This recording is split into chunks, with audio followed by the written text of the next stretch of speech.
Welcome to Heart of the Guardians, stories that touch your soul, inspire your heart, and remind you that sometimes, fate works in mysterious ways.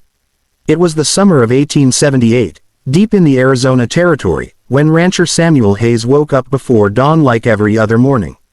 The desert air was cool, the horizon painted in soft orange hues, and the sound of crickets was slowly fading into silence. His ranch sat miles away from the nearest town, surrounded by rugged cliffs and endless plains. Life was simple, quiet, until that one morning when everything changed. Samuel had one constant companion, a strong, chestnut-colored stallion named Duke. Duke was no ordinary horse. He had saved Samuel more than once during cattle drives and wild storms. There was something almost human in his eyes, a deep intelligence that Samuel could never quite explain. That morning, Duke refused to stay still. As Samuel saddled him, the horse snorted, pawed the dirt, and pulled the reins toward the northern ridge. Samuel frowned. Duke was usually calm, but today he seemed restless, anxious, like he knew something Samuel didn't. "All right, boy," Samuel muttered, adjusting his hat. "Let's see what's got you spooked." They rode north through the dry brush and twisted junipers, Duke's hooves kicking up dust. After nearly half an hour, Samuel felt the air change, tense, silent. Then Duke stopped abruptly, ears pricked forward. Samuel followed his gaze and saw something half hidden behind a cluster of rocks. He slid off the saddle and walked closer, hand on his revolver, unsure what he'd find. When he reached the rocks, his heart froze. There, lying motionless on the ground, was a young Apache woman. Her dress was torn, blood seeping through a wound on her shoulder. She was barely breathing. Samuel knelt beside her. Hey, can you hear me?" Her eyelids fluttered, and for a second, she looked up at him, fear and confusion in her dark eyes.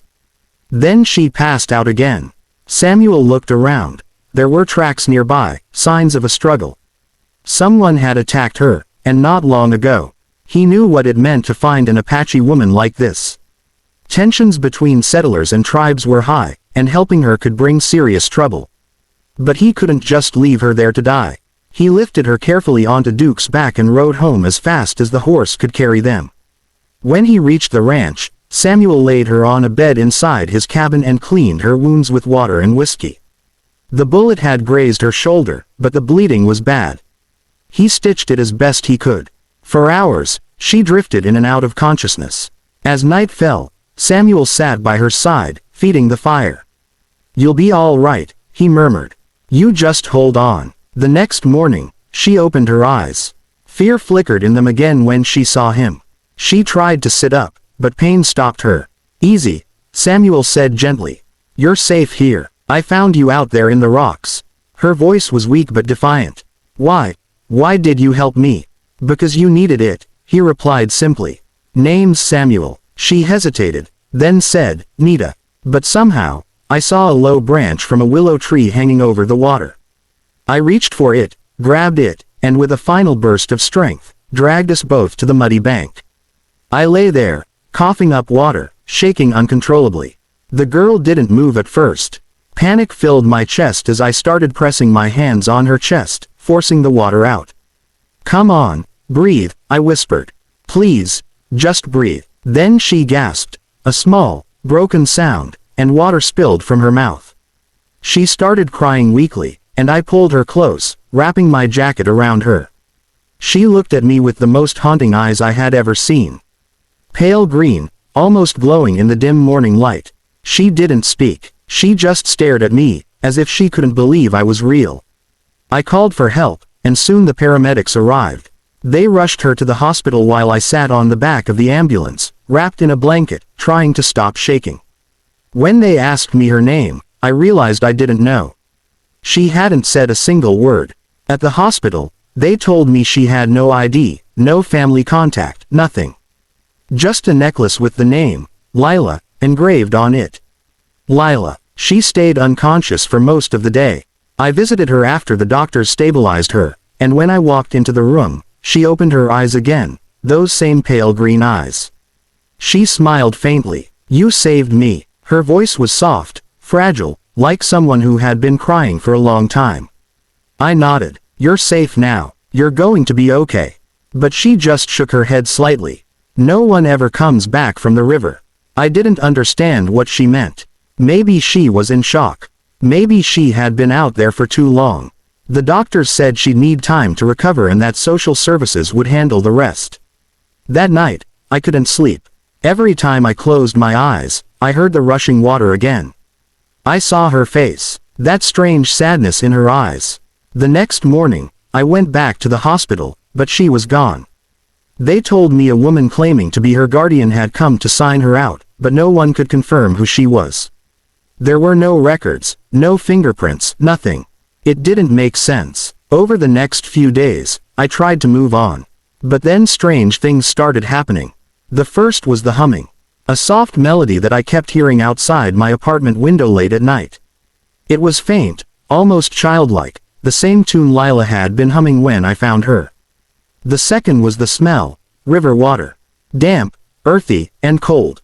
I'd wake up to find puddles near my door, footprints leading nowhere. At first, I thought it was my imagination, some kind of trauma or leftover guilt. But then, one night, I saw her.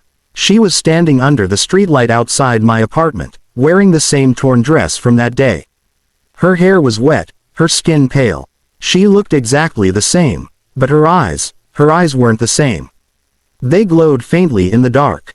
I ran outside, calling her name. But when I reached the street, she was gone. I tried to tell myself it was a dream, maybe a hallucination. But deep down, I knew it wasn't. Something had followed me from that river.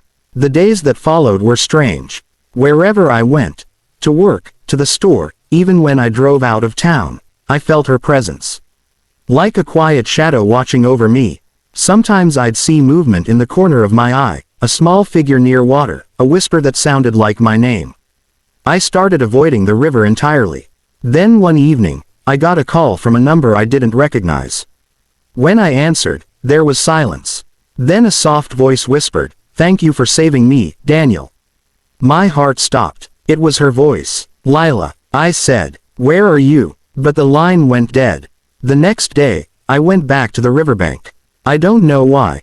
Maybe to find answers, maybe to end the nightmares. The sky was gray, the air cold.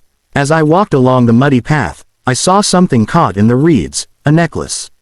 The same one she had worn. When I picked it up, I felt a sudden chill crawl up my spine. Then I heard her again, that same soft humming, coming from the water. "Lila," I shouted. "Where are you?" The river surface rippled, and for a brief second, I saw her reflection. She was smiling, calm, peaceful, as if she belonged there. Then she whispered, "I follow you because you gave me back what I lost, my life." I felt tears in my eyes. "What do you want from me?" She smiled again. "Nothing. Just to make sure you're never alone." The wind picked up, and her reflection faded. From that day on, I stopped fearing her presence.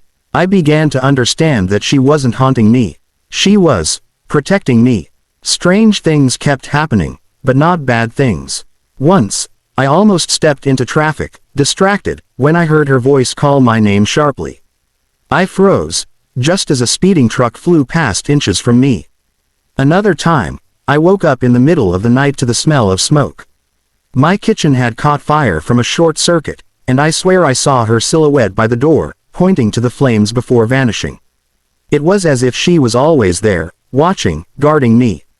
Months passed. I learned to live with it. Sometimes, when I passed the river, I'd stop and whisper, "Thank you, Lila." And sometimes, I'd feel a cool breeze brush against my cheek, like a gentle answer. But there was one last encounter I'll never forget. It happened exactly 1 year later. I returned to the same river on the anniversary of that day. I placed a small bouquet of lilies by the water and stood quietly, thinking of her. Then, out of the mist, I saw her again, standing on the other side of the river, smiling softly. She looked peaceful this time, glowing faintly like light through water. "Are you free now?" I asked quietly. She nodded. "Yes, you helped me find peace. But remember, Daniel, every act of kindness creates a bond. Some bonds go beyond life itself." Then she stepped back into the mist and faded away. That was the last time I saw her. But sometimes, when I'm alone, I still hear that faint humming in the distance. Not haunting, just comforting. Like a reminder that even in the darkest waters, kindness never disappears. So if you ever find yourself by a river and you feel a soft breeze or hear a gentle tune that seems to come from nowhere, maybe it's her. Maybe it's someone watching over you, too. Because sometimes, when we save someone, we don't just save their life. We save their spirit, and in return, they might just save ours. This is Heart of the Guardians, where the stories of courage, sacrifice, and love remind us that we are never truly alone. If this story touched your heart, don't forget to like, share, and subscribe for more real, emotional tales from the heart of the Guardians. Because every story deserves to be remembered, and every heartbeat tells a story worth hearing.